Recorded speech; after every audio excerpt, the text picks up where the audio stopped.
या सदानंदराव या. काय विचार काय तुमचा? अरे बाबा, माझ्या माणसाने तुला एवढं समजावून सांगितलं, तुझ्याकडे एवढे पैसे पाठवले तरी तुझ्या डोक्यात प्रकाश पडत नाही. जीव नकोस झालाय का तुला? अरे तुझा नाही, पण तुझ्या पोरा बाळांचा तरी विचार कर. तुझ्या नंतर कोण बघणार आहे त्यांचं? तांदळात पडलेले खडे मी कसे वेचून बाहेर काढतोय ठाऊक ना तुला? बऱ्या बोलानं पैसे घे आणि बाजूला हो. आपला उमेदवारी अर्ज मागे घे. समजतंय का तुला? मी अर्ज माग घेणार नाही. मी निवडणूक लढवणारच. तुझी दादागिरी इथून पुढे चालू देणार नाही. आता पातूर लय ऐकलं. पारद्यांच्या मत्तीनं आज पातूर सौताची गरज भरलीस. मला जिंकून तर येऊ दे र. तुझ्या या समध्या भानगडी मी बाहेर काढतोच. धमकी देतोयस?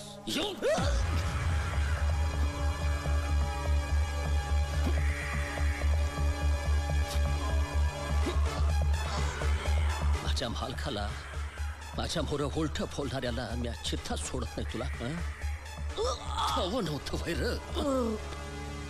बरं झालं तर त्या लय डोई जड झाला होता. चांगलं झालं आडवा केलास त्याला. भीमा जी. पोरांना बोलावून जंगलात फेकून दे. ए चले घेऊन जायला. दत्त्या, तू आहेस म्हणून समजा आहे. अरे एक टिचकी मारले तर पाहिजे ते हजर करून देतोयस. वय आज तशाच जबाबदार कामासाठी बोलवलं तुला मी. वय मालक. एक मिनिट. हॅलो. हॅलो. हा बोला साहेब. भुजंगराव, आमच्या कामाचं काय झालं? नाही, काम होऊन जाईल साहेब. त्यासाठी एका खास माणसाची नेमणूक केली मी.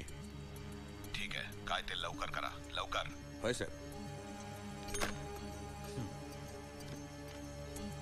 तू थांब. जी मालक. दत्त्या. हा. दत्त्या, मालक. ज्या कामासाठी मी तुला बोलवलं ते साधं सुद्धा काम नाहीये.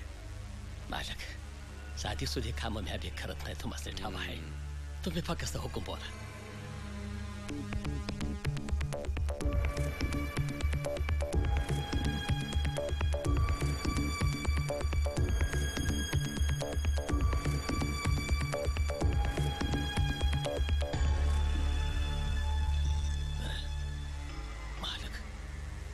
एक काम मात्र सावधगिरीने झालं पाहिजे, कारण या कामाचा मोबदला शेकड्यात नाही, हजारात नाही, लाखात असणार आहे. मालक, काम झालं म्हणून समजा फक्त काही कुठं गडबड म्हणजे काय गडबड झाली तर त्याची सगळी व्यवस्था मी बघेन. तुमचा कोणाला संशय येणार नाही ही जबाबदारी माझी. काम लवकरात लवकर झालं पाहिजे.